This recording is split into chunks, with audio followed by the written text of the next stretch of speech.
Hello my little friends. Do you cut your hair on time to make you look smart? Today I have a story about haircut. So welcome to Learn with Suvarna. Today's story is Annual Haircut Day from the course book English Central. In this story we will know about a man who cuts his hair once a year. But guess what? Later, he became totally blind. Do you want to know how that happened? So, get it to know. Stay with me and let's find out together.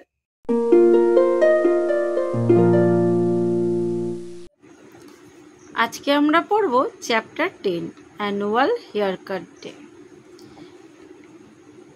এখানে chapter 10 এর গল্পটা না খুব মজাদার, সুন্দর ছবি দিয়ে আছে। চলো গল্পটা পড়া যাক।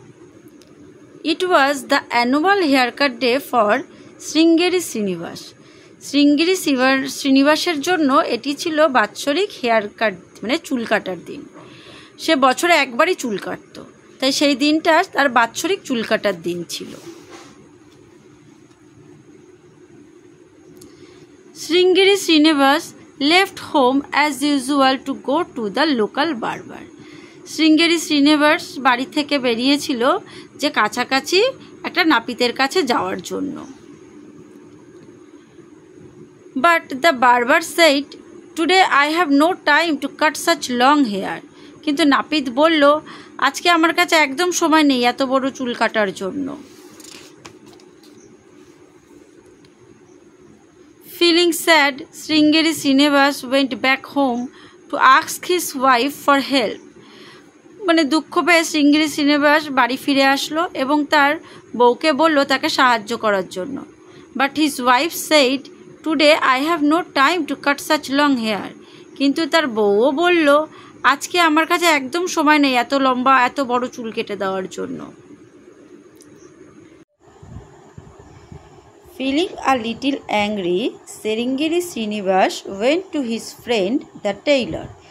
একটু রেগে গিয়ে Sringeri Srinivas তার বন্ধু যে দর্জি তার কাছে গেল। But the tailor said, কিন্তু দর্জি বলল, "Today I have no time to cut such long hair."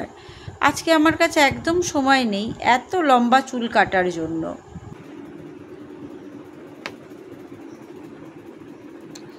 Now a little worried, এবার একটু চিন্তিত হয়েই Sringeri Srinivas went to one more friend, the carpenter. Sringeri Srinivas তখন আরও একটা বন্ধুর কাছে গেল যে কিনা কার্পেন্টার ছিল, মানে ছুতোর, যে কাঠের কাজ করে। But the carpenter said, কিন্তু সেই ছুতোরও বলল, "Today I have no time to cut such long hair." আজকে আমার কাছেও সময় নেই এত বড় চুল কেটে দেওয়ার জন্য।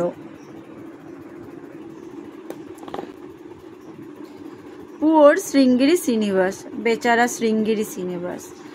No one would cut his hair on this annual haircut day. কেউ এই বার্ষিক চুল কাটার দিনে তার চুলটা কেটে দিল না।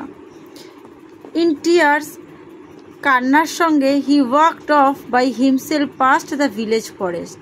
মানে কাঁদতে কাঁদতে চোখে জল নিয়ে সে কি করলো, যে গ্রামের বনের দিকে হেঁটে চলে গেল। He sat near a cave and cried loudly. সে একটা গুহার কাছে বসলো আর জোরে চিৎকার করে কাঁদতে লাগলো।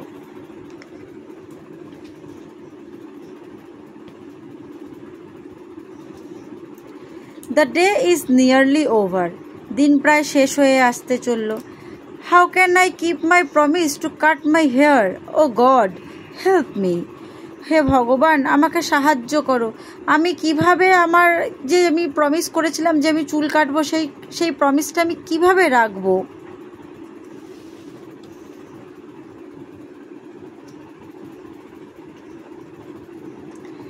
The tiger sleeping peacefully inside the cave was disturbed by all this noise. যে গুহার ভেতরে একটা বাঘ শুয়েছিল, সে এই চিৎকার চেঁচামেচি, মানে ওই কান্নার চিৎকারে গুহার ভেতরে খুব বিরক্ত বোধ করলো। He came out, সে বাইরে বেরিয়ে আসলো, roaring waving his giant paws at Sringiri Srinivas. সে বাইরে বেরিয়ে আসলো আর গর্জন করতে লাগলো, আর ওয়েভিং হিজ জায়েন্ট পজ, তার ওই যে বড় বড় থাবাগুলো দিয়ে শ্রীঙ্গিরি শ্রীনিবাসের দিকে ডাকতে লাগলো, থাবাগুলো ঘোরাতে লাগলো। Poor Sringiri Srinivas was so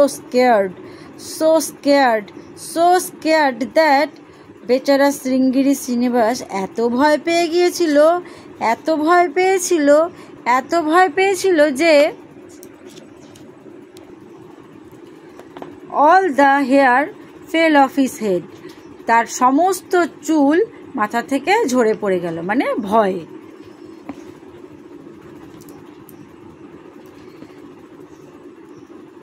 Sringiri Srinivas ran all the way back to the village. আর শ্রীঙ্গিরি শ্রীনিবাস দৌড়ে তার গ্রামের দিকে ফিরে আসলো। The tiger went back to sleep. বাঘও ফিরে গেল ঘুমানোর জন্য। Now Sringiri Srinivas will not need a haircut for a very long time. এখন শ্রীঙ্গিরি শ্রীনিবাসের বহু দিনের জন্য আর চুল কাটার কোনো দরকার পড়ল না। So, my little friends, that's how the man with very long hair become bald. Isn't it funny? Always remember, keeping ourselves neat and tidy makes us look smart and happy. If you like this story, please share with your friends and don't forget to subscribe. See you soon with another story. Bye bye.